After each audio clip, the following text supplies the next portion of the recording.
Oh yay! Oh yay! Oh yay!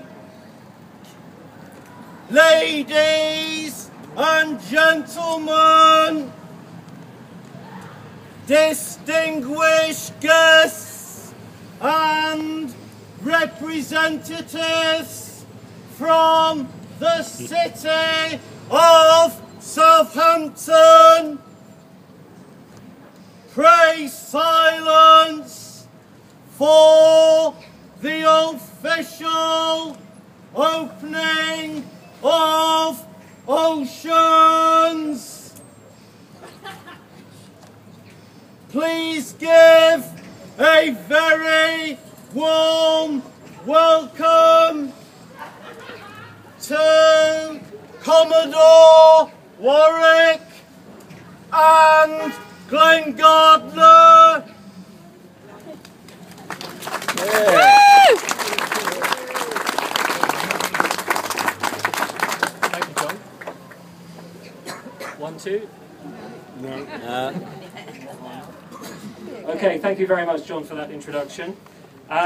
We'd like to officially welcome everybody here today for our grand launch of Oceans.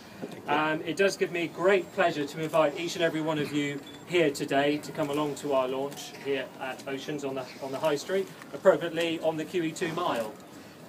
So I won't go on too much for a moment, that'll come later, but it does give me great pleasure to introduce to you all Commodore Warwick.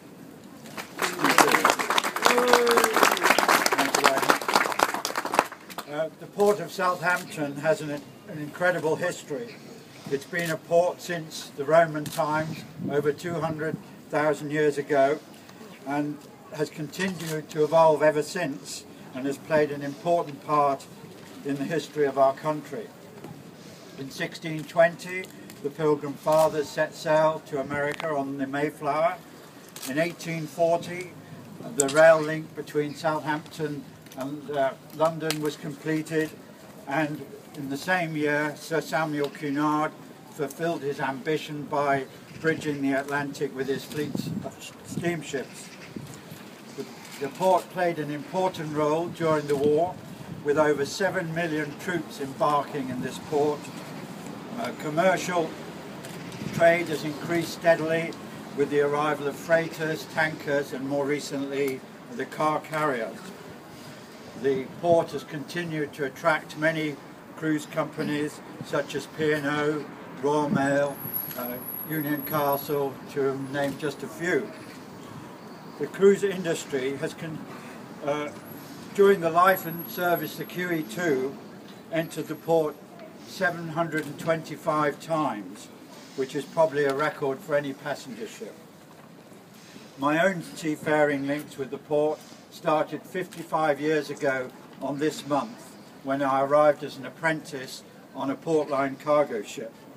Since then I've sailed in and out of the port many hundreds of times, and many of those in command of the Queen Elizabeth II and the Queen Mary II. Today, on this exact date, 10 years ago, sees a milestone in my own career, in that this is the day I left the QE2 for the last time to join the building of the Queen Elizabeth II in France, in San Jose.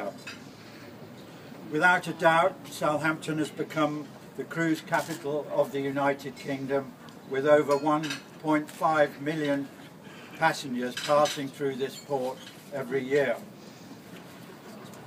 The growth of the industry has been acknowledged to some degree by the city of Southampton with the introduction of this QE2 cruise mile, and also more recently the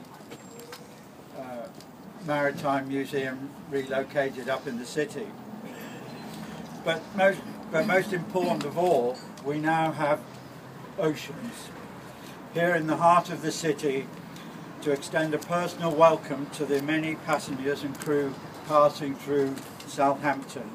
And I congratulate Ken Gardner here and his team for making this very important location to happen. And it was a great pleasure that I now officially open this Oceans. Thank you. Before you do, can we move the microphone, please? Thank you. Even further to the left. Move behind Dom.